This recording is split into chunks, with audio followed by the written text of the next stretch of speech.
Hello, my dear student. Myself Manoj Kumar Gupta, senior faculty in physics department Resonance Kota. तो आज बच्चों हम नीट 2024 का एग्ज़ाम देख चुके हैं। उसका पूरा लाइव सॉल्यूशन और वीडियो सॉल्यूशन डिटेल्ड सारे कर चुके हैं। अब हम फिजिक्स पेपर का एनालिसिस कर रहे हैं कि भाई किस यूनिट से कितना परसेंट या कितने क्वेश्चन पूछे गए, 11th का क्या वेटेज है, 12th का क्या वेटेज है। ओके, तो देखिए यूनिट वाइज पहले मैं बता रहा हूं आपको।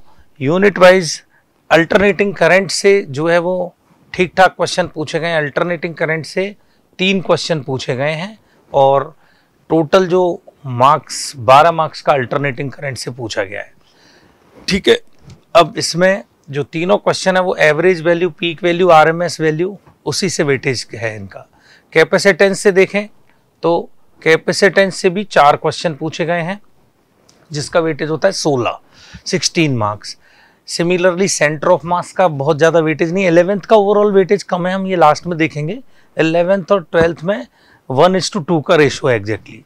तो एक क्वेश्चन सेंटर ऑफ मास से पूछा है कोलिजन का, एक क्वेश्चन सर्कुलर मोशन से पूछा है, बहुत ही सिंपल टेंशन कैलकुलेशन का, कैलकुलेशन भी नहीं है, टेंशन के रेशो वाला प्रॉब्लम था। करंट इलेक्ट्रिसिटी से 2 क्वेश्चन पूछे गए हैं, बहुत ही सिंपल। एक मुझे टर्मिनल वोल्टेज वाला याद आ रहा है और एक क्वेश्चन जो है वो पावर वाला है, सीरीज और पैरेलल का, 2 हीटर के।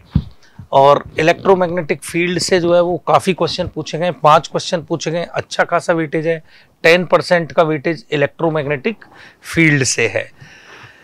इसमें 5 question magnet moving magnetic field due to moving charge से ही पूछे गए हैं ज़्यादातर। इलेक्ट्रोमैग्नेटिक इंडक्शन से एक ही क्वेश्चन पूछा है, इलेक्ट्रोस्टैटिक्स से 2 क्वेश्चन पूछे हैं और ग्रेविटेशन से भी 2 क्वेश्चन पूछे हैं बेटा। ठीक है ना, तो हर चैप्टर से 12th में पूछा गया है। 12th का वेटेज 11th के कंपैरिजन में काफ़ी है। सिमिलरली देखें तो मॉडर्न फिजिक्स से डी ब्रोगली के लिए ग्राफ पूछा है, एनर्जी और 1/λ² वाला ग्राफ पूछा है, और फोटो इलेक्ट्रिक इफेक्ट से ही 3 क्वेश्चन पूछे हैं, डी ब्रोगली का भी था। न्यूक्लियर फिजिक्स से 2 क्वेश्चन पूछे हैं, रिजिड बॉडी डायनेमिक्स से भी 2 क्वेश्चन पूछे हैं, मोमेंट ऑफ इनर्शिया का एक रॉड वाला क्वेश्चन था। ठीक है ना, बहुत सिंपल क्वेश्चन थे दोनों। सरफेस टेंशन से एक क्वेश्चन था, डिस्क को लिक्विड में है और उसको पुल करने के लिए कितना एक्सेस फोर्स लगाना होगा। ठीक है बेटा, तो वो भी एक सिंपल क्वेश्चन था। वेव ऑप्टिक्स से 2 क्वेश्चन पूछे हैं, एक तो वाइट लाइट इंटरफेरेंस का क्वेश्चन था। ठीक है, similarly projectile motion definition, projectile motion on horizontal plane से एक क्वेश्चन पूछा है। न्यूटन्स लॉज ऑफ मोशन से एक क्वेश्चन पूछा था, सिंपल 2 ब्लॉक प्रॉब्लम में नॉर्मल रिएक्शन पुश कर रहे थे ब्लॉक को, 6 न्यूटन उसका आंसर था।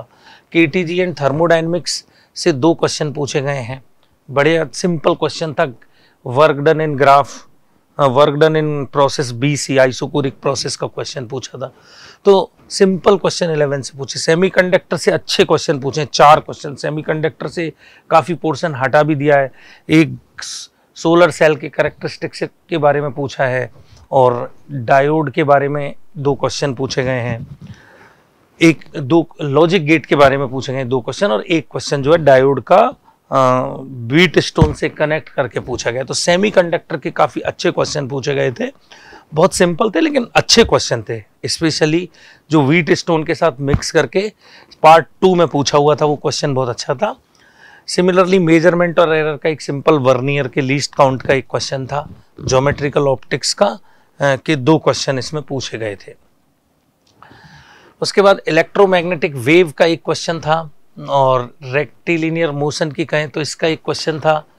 वर्क पावर एनर्जी का एक क्वेश्चन था। सिंपल हार्मोनिक मोशन से 2 क्वेश्चन थे। तो 11th में आप देख रहे हैं 11th के टॉपिक के एक 2 क्वेश्चन, एक ही क्वेश्चन ज़्यादातर पूछे गए। तो 11th का वेटेज एग्जैक्टली 12th के वेटेज से हाफ इस पेपर में हमने देखा है। कैलोरीमेट्री थर्मल एक्सपेंशन का एक क्वेश्चन है।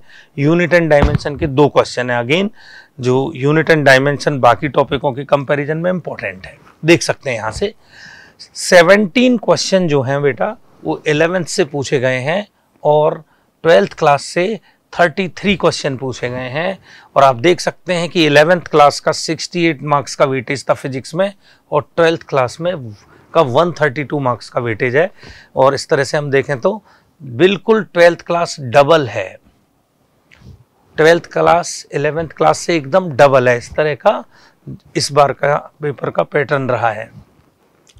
अब यहां देखें तो डिफिकल्टी लेवल वाइज देखें तो इस फिजिक्स के एग्जाम में 38 क्वेश्चन एकदम बेहद इजी थे और 152 मार्क्स आप कह सकते हैं काफ़ी इजी है। इसलिए हम बच्चे कहते हैं आपसे कि फिजिक्स के पेपर में भी इतने मार्क्स तो सभी बच्चों को लेके आने ही हैं, तभी नीट में इतना हाई कट ऑफ भी होता है बेटा।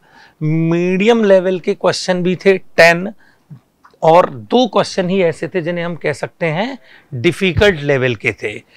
ठीक है, ये ओवरऑल नीट का एग्जाम का इस साल के पेपर का फिजिक्स पेपर का ये एनालिसिस है।